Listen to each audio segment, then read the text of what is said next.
Hello friends, welcome to Ultra Knowledge Academy. दोस्तों, आज की वीडियो में बात करेंगे पॉलिटी के मोस्ट इंपॉर्टेंट क्वेश्चंस की। इस वीडियो में सारे क्वेश्चन सेलेक्टेड हैं और जितने भी क्वेश्चन हैं वो सारे के सारे रिपीटेड हैं, बार बार एग्जाम में पूछे गए हैं। ये वीडियो आने वाले सभी एग्जाम के लिए काफ़ी ज़्यादा हेल्पफुल होने वाली है।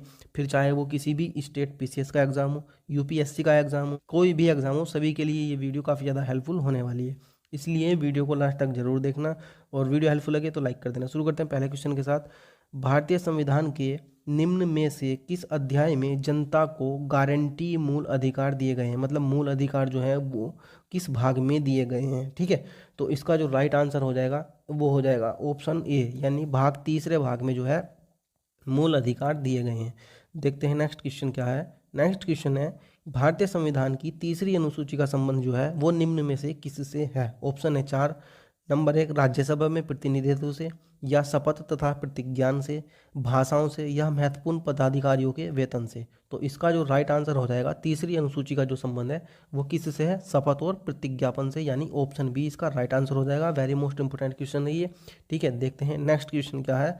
नेक्स्ट क्वेश्चन है, संविधान की छठी अनुसूची किस राज्य में लागू नहीं होती? वेरी मोस्ट इंपोर्टेंट क्वेश्चन है दोस्तों। छठी अनुसूची जो है वो किस राज्य में लागू नहीं होती?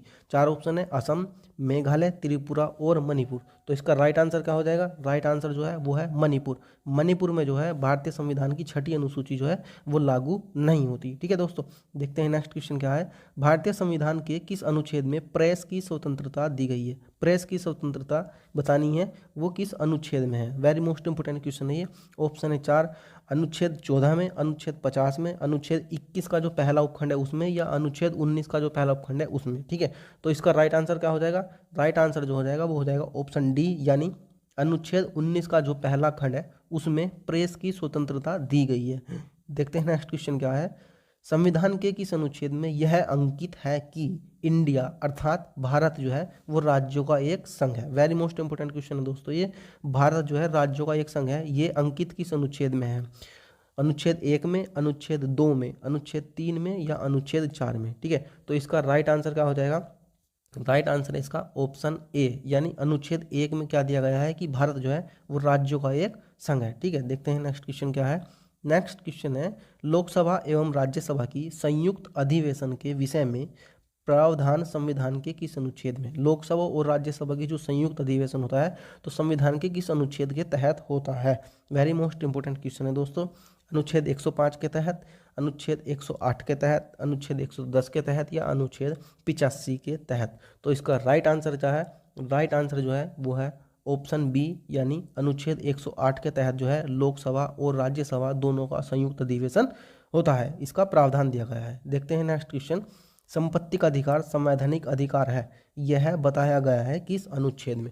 किस अनुच्छेद में बताया गया है कि संपत्ति का अधिकार जो है वो संवैधानिक अधिकार है?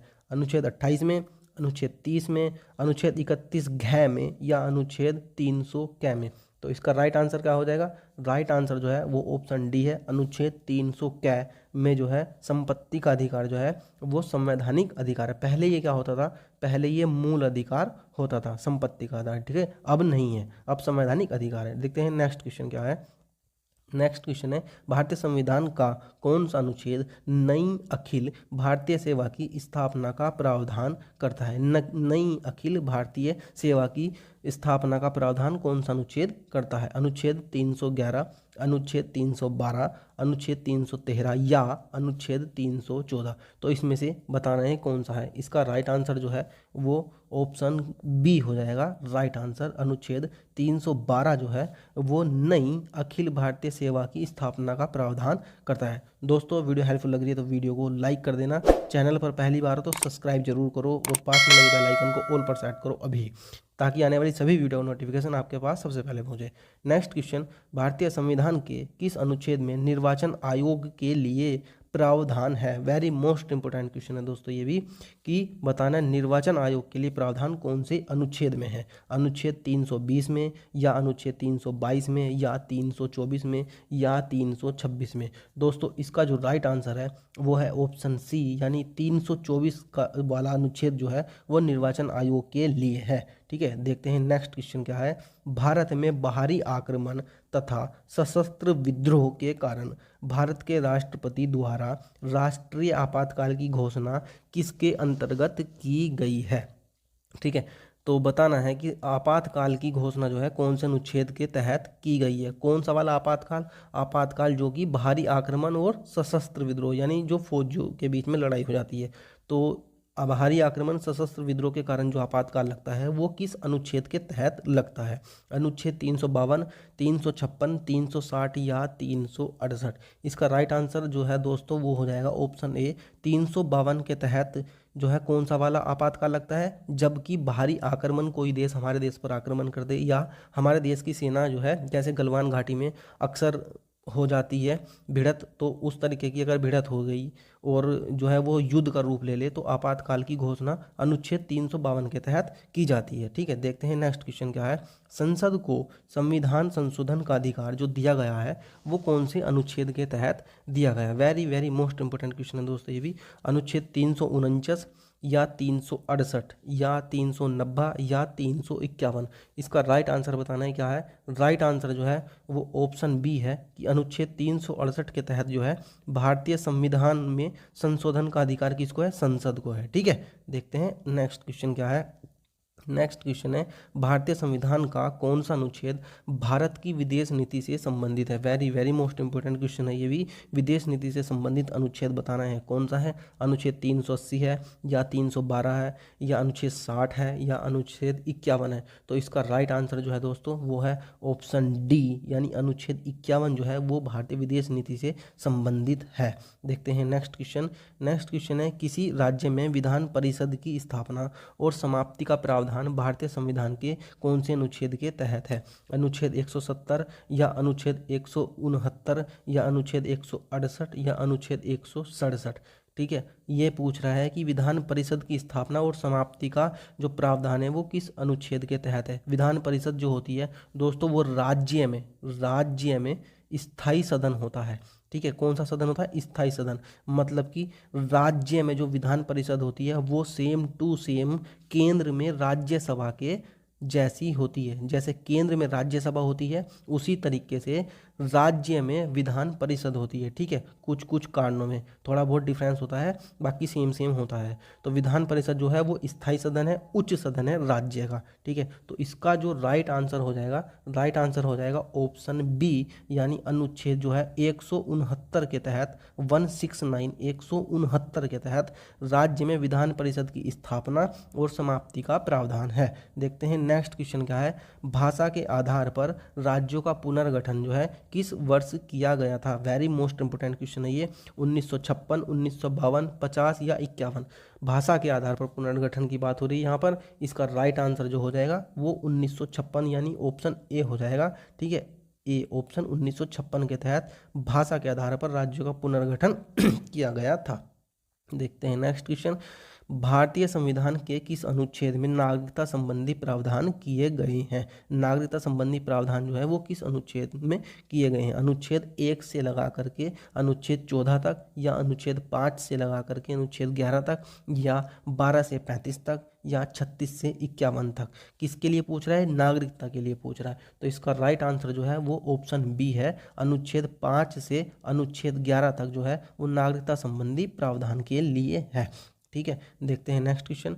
नागरिकता प्राप्त करने के लिए शर्तें निर्धारित करने वाला सक्षम निकाय कौन सा है? सक्षम निकाय पूछ रहा है कौन सा है नागरिकता प्राप्त करने के लिए। ठीक है, चुनाव आयोग, राष्ट्रपति, सांसद या फिर संसद एवं विधानसभा है। संसद है दोस्तों, सांसद नहीं है, संसद है। ठीक है, तो ये संसद है, यहाँ पर आ का डंडा लग गया है टाइपिंग मिस्टेक में। संसद एवं विधानसभा है। ठीक है, तो इसका राइट आंसर बताना है क्या है। नागरिकता प्राप्त करने के लिए जो सक्षम निकाय है इसका राइट आंसर हो जाएगा ऑप्शन सी, यानी संसद। संसद जो है वो नागरिकता प्राप्त करने के लिए निर्धारित शर्तें करने वाला सक्षम निकाय है।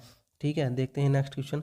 मौलिक अधिकारों का वर्णन जो है वो निम्न में से किस अनुच्छेद के तहत है? निम्न में से किन अनुच्छेदों के तहत मौलिक अधिकारों का वर्णन है? ठीक है, 4 ऑप्शन है, 35 तक 12 से, या 36 तक 13 से, या 39 तक 15 से, या 40 तक 16 से। ठीक है, तो मौलिक अधिकारों का जो वर्णन है वो है ऑप्शन ए के तहत यानी अनुच्छेद 12 से 35 तक, 12 से 35 तक जो है मौलिक अधिकारों का वर्णन है। ठीक है, नेक्स्ट क्वेश्चन देखते हैं। प्रारंभ में कितने मौलिक अधिकार थे? ये भी वेरी मोस्ट इंपोर्टेंट क्वेश्चन है। प्रारंभ में कितने मौलिक अधिकार हुआ करते थे? तो 6 हुआ करते थे, 7 हुआ करते थे, 8 या 9 हुआ करते थे। इसका जो राइट आंसर है वो क्या है? ऑप्शन बी इसका राइट आंसर है, यानी 7 मौलिक अधिकार हुआ करते थे पहले। ठीक है, अब कितने हैं? अब 6 मौलिक अधिकार हैं। ठीक है, 2 क्वेश्चन हो गए। तो जो 7वां मौलिक अधिकार था वो कौन सा था? संपत्ति का अधिकार। संपत्ति का अधिकार था मौलिक अधिकार पहले 7वां, जिसको हटा करके अब संवैधानिक अधिकार बना दिया गया। तो मौलिक अधिकार 6 बचे हैं, पहले 7 थे, जो हटा है वो कौन सा है? संपत्ति का अधिकार। ठीक है, देखते हैं नेक्स्ट क्वेश्चन क्या है। भारतीय संविधान का कौन सा अनुच्छेद छुआछूत उन्मूलन से संबंधित है? Very very most important question है दोस्तों ये भी। छुआछूत उन्मूलन से जो है कौन सा अनुच्छेद है? अनुच्छेद 14, अनुच्छेद 15, अनुच्छेद 17 या अनुच्छेद 18? इसका राइट आंसर जो है वो है अनुच्छेद 17। अनुच्छेद 17 जो है भारतीय संविधान का छुआछूत उन्मूलन से संबंधित है। ठीक है, इस प्रदस्य से कहीं कहीं लिखा हुआ ये भी शब्द आ जाता है। नेक्स्ट क्वेश्चन देखते हैं क्या है। समानता का अधिकार भारतीयों के लिए सुनिश्चित करता है। क्या सुनिश्चित करता है? क्या क्या चीज़ सुनिश्चित करता है? समानता का अधिकार मतलब इक्वलिटी का अधिकार जो है, समानता का अधिकार क्या क्या चीज़ सुनिश्चित करता है भारतीयों के लिए? ऑप्शन है 4, धार्मिक स्वतंत्रता, समानता, आर्थिक समानता, सामाजिक समानता या ये सभी। तो इसका जो राइट आंसर हो जाएगा दोस्तों वो हो जाएगा ये सभी, उपयुक्त सभी। धार्मिक समानता, आर्थिक समानता और सामाजिक समानता समानता के अधिकार के अंतर्गत वर्णित हैं, आती हैं। ठीक है, तो फिलहाल दोस्तों इस वीडियो में इतना ही। मिलते हैं नेक्स्ट वीडियो में। वीडियो हेल्पफुल लगी तो लाइक जरूर करो, चैनल पर पहली बार हो तो सब्सक्राइब अभी करो, और पास में जो घंटी का बटन है ना उसको ऑल पर सेट करो अभी तुरंत, ताकि आने वाली सभी वीडियो का नोटिफिकेशन आपके पास सबसे पहले